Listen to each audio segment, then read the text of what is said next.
Boa noite. Eu disse boa noite, não ouvi a resposta, mas que gente sem educação. Bem, nossos queridos, competentes e inteligentíssimos, só que não, colegas do fundão entrevistaram algumas pessoas, a fim de descobrir que livros essas pessoas têm vontade de queimar. Quais obras despertam sentimentos diversos nos leitores? É o que descobriremos nesse vídeo. Eu disse que é o que descobriremos nesse vídeo. Pepe, já tirei a vela. Meu nome é Francisco. Rose, tudo bem? Prazer. Nosso trabalho é sobre um livro que se chama Fahrenheit 451. O livro conta a história de uma sociedade que queimam livros. Eles não permitem que as pessoas em si tenham uma leitura, conhecimento, tudo mais. Então eu te pergunto nesse contexto, que tipo de livros tu teria coragem de queimar? Eu não queimaria nenhum livro. Por quê? É através do livro que tu obtém conhecimento. Se tu tá queimando livros, tu não tá oportunizando isso, nem de nenhum tipo de crescimento.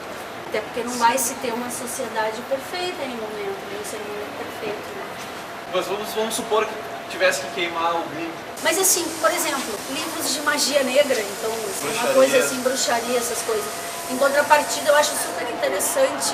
E o Harry Potter, eu li todos. Sim. Olha que eu já tô bem mais assim, lá. Que livros tu teria coragem de queimar?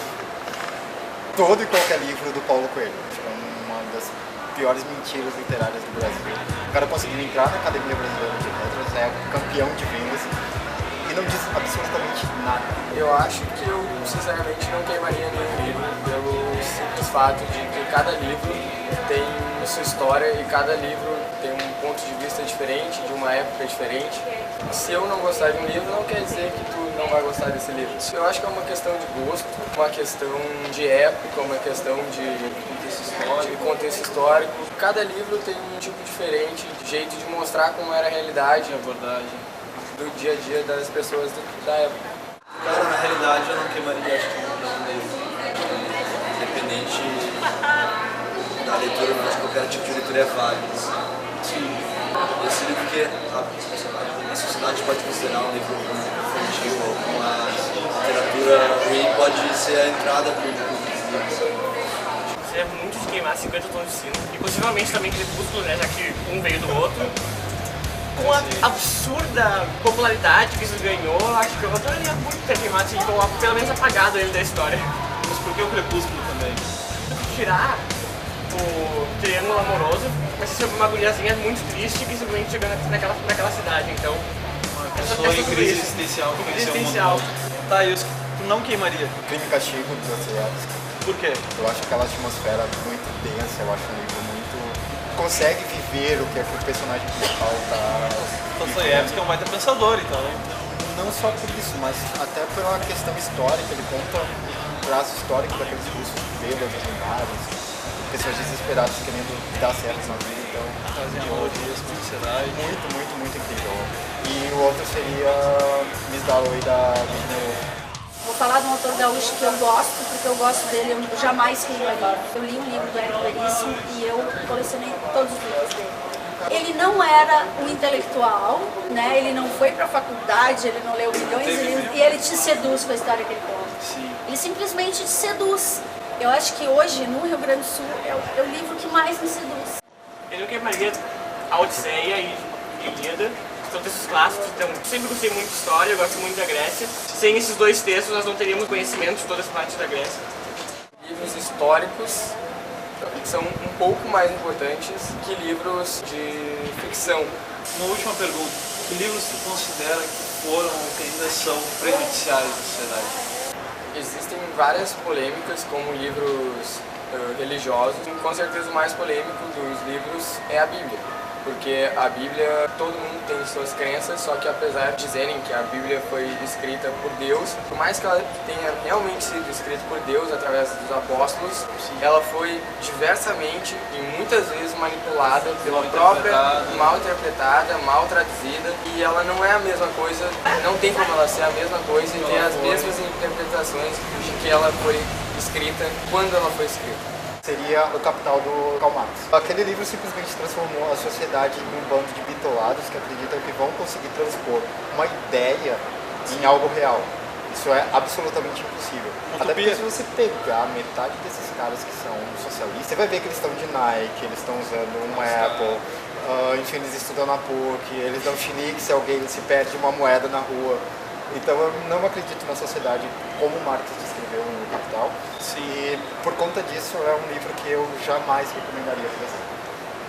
Sendo um pouco polêmico, eu acho que a Bíblia, porque apesar da Bíblia ter toda uma parte histórica muito grande, se tu analisar a Bíblia pela história, ela é muito importante sim, mas ela ainda é moldada pelos preconceitos da Igreja Católica. Por exemplo, eles falando que as mulheres deviam ser mantidas puras sempre, que elas podiam ser apedrejadas caso fossem trair seus maridos ou fossem promíscuas, enfim. Fugissem das regras da... Então Tem mais algum? Não consigo lembrar agora. Certo? Algum livro religioso que tu definiria? Nenhum. Porque, citando Karl Marx, religião é o ópio do povo. Flávio, agradeço a tua disposição, Até mais. tua participação, obrigado mesmo. Cara, agradeço muito a tua ajuda, valeu mesmo. Bom descanso pra ti, valeu. Valeu, até mais. É isso aí, pessoal, vamos ver se a gente consegue mais alguém para a próxima entrevista. Após entrevistarem alguns dos próprios estudantes da PUC, nossos colegas foram ainda além, abordando diretamente alguns representantes de segmentos mercadológicos. Quais são os posicionamentos destas pessoas que, de alguma forma, estão inteiramente ligadas à venda do livro como produto final? O que elas pensam sobre esse artefacto cultural que atua para eles como uma maneira de sustento? É o que desvendaremos logo após os comerciais. Para você que quer impressionar os vizinhos com o que há de melhor no mundo da luxúria e nobreza, tomates bolo. Porque esse vale ouro. A gente está aqui no Cervo, no prédio 40 da PUC, vamos conversar com o gerente aqui da loja, vamos fazer as mesmas perguntas para ele, vamos ver qual é a opinião dele. Seu Paulino, sou Francisco, quais livros tu queimaria, ou qual livro e por quê? Olha, a princípio eu não queimaria livros, né? O livro é um produto que transmite informação para a sociedade. Não teria objetivo nenhum de queimar um produto nesse sentido, né? E se vamos dizer que tu tivesse que queimar algum livro, qual tu jamais queimaria? Continuo a insistir, de qualquer forma não queimaria nenhum.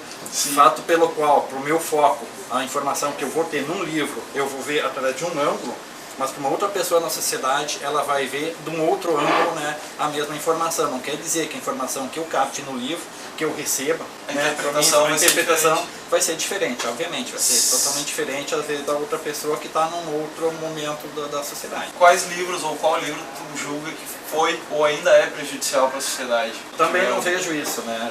Eu acho que a parte assim da informação, do livro, da cultura, ela pode ser prejudicial para um ou para outro, dependendo do foco, novamente retomando, do contexto do livro que a pessoa vai ver, vai assim percebê-lo, né? Dentro da cultura em que ela foi criada, né?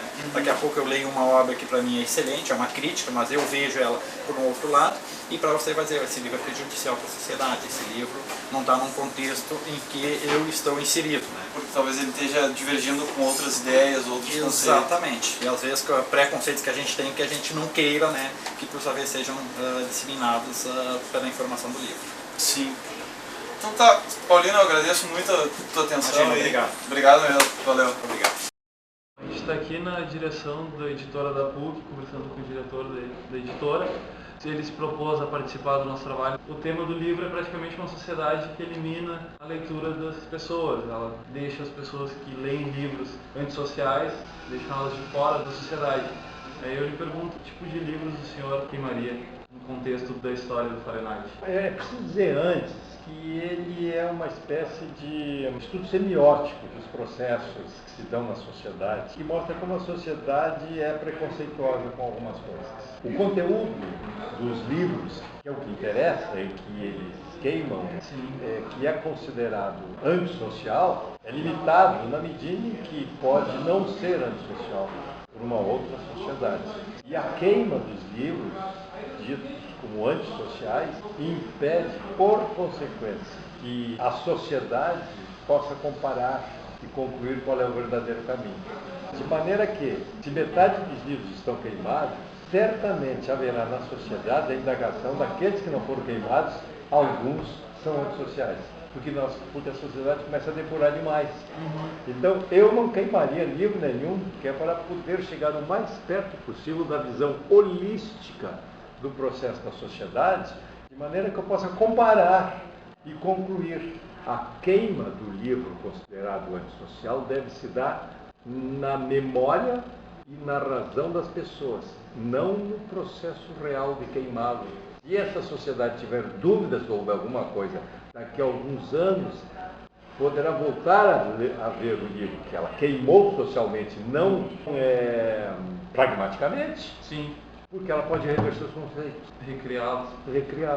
Porque senão eu não queimaria nada. O conhecimento está sempre à disposição. Tem algum livro que o senhor julga que foi ou ainda é prejudicial à sociedade, no seu conteúdo ou ideal? Eu acho que prejudicial à sociedade são todas aquelas obras que partem de princípios extrapolados numa direção só, num conceito só, defende esse conceito como único e verdadeiro e não permite ao autor a indagação se é ou não é.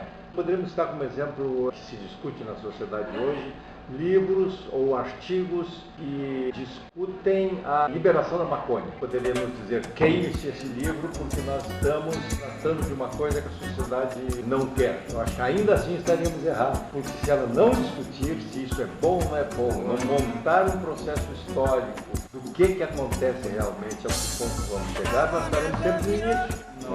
Não evoluiríamos, estaremos sempre negando uma determinada coisa. Por pior que no momento nos pareça ruim, mas poderá vir a não ser no futuro. Sim, no contexto daquele tempo. Exemplo, um dos livros mais execrados ao fim do primeiro quartel do século passado foi Mein Kampf, de Hitler. E Hitler foi uma pessoa que mandou queimar muitos livros na época. Mandou queimar muitos livros, mandou exterminar populações, de ciganos, judeus, enfim, negros, enfim, essa coisa toda. Mein Kampf dele defende essa visão única da raça pura. Da raça ariana. Pois muito bem. Este livro, à época, diríamos, deve ser queimado e esquecido. No entanto, ele até hoje é reeditado, porque pesquisadores, sociólogos, psicossociólogos precisam lê-lo para entender o procedimento e a evolução do homem como indivíduo capaz de pensar e de modificar suas ações e suas atitudes e o próprio meio ambiente em que ele vive. Por isso, disse, mas está ressurgindo o neonazismo, talvez em função do Mein Kampf. E eu diria, não ressurgiria mais forte se não houvesse o Mein Kampf. E nem mais fraco. Porque nem mais fraco. Eu não li o que é, então eu já estou a favor, não é? Sim. Porque nesse momento da sociedade, ainda como exemplo, vive-se um momento em que somos contra a potência hegemônica. A sociedade sempre será contra a potência hegemônica. Hoje nós somos contra os americanos, vamos dizer, entre aspas. É um padrão. Então, tudo for americano, vamos queimar. Vamos excluir. É preciso que essas coisas todas permaneçam ao alcance do homem, como gênero total da sociedade, capaz da análise e da reflexão sobre aquilo que os homens produziram ao longo do tempo. Certo, então... Não queimaria nada. Não queimaria nada. Nada. Nem mesmo os prejudiciais. Porque o prejudicial é um preconceito. É um conceito, exatamente. E mesmo que seja um preconceito que se julgue prejudicial, ele ainda é informativo para que aquilo que nós apontamos nele como prejudicial, pelo menos neste ou naquele momento, não seja seguido e que a sociedade seja alertada. Possa ter uma reflexão a respeito daquilo. Exatamente. Melhoramento. E aí, é claro que o estudioso desta área, os homens de linguística, por exemplo, vão estudar como é que funciona esse tipo de coisa. Sim. E os semiólogos, quem estuda semiologia, vai ter que estudar que sinais são esses. E por que esses sinais se dão e de onde nasceram. E aí, é claro, nós vamos ter sempre uns padrões de comportamento na sociedade estereotipados, mas que não significa que estejam certos ou errados. Significa que eles, num determinado momento do viver social, eles empurram a uma direção. Há que se ler tudo. Tá certo, então. Diretor, agradeço muito a sua disposição para usar o nosso trabalho. Espero ter colaborado um pouco. Aí, às vezes um pouco complicado o texto, mas eu, só para terminar, eu não acredito que as coisas possam ser assim como Fahrenheit. Dura, simples e uma posição só. Exatamente. tudo aquilo que fica duro e simples numa posição só se torna despótico. E aí perdemos a verdade. E não temos mais certeza de nada. É por aí. Tá certo. Tem que ler mais sociologia. Certo. Então tá, diretor. Tá bom? Agradeço muito a disposição, a Pode, atenção. estou aqui. Não, que isso. Depois, estamos aí. Pelo menos tentar ler antes de julgar ele pela capa. Eu acho que é válido tentar ler antes de falar alguma coisa sobre ele ser ruim antes de ler.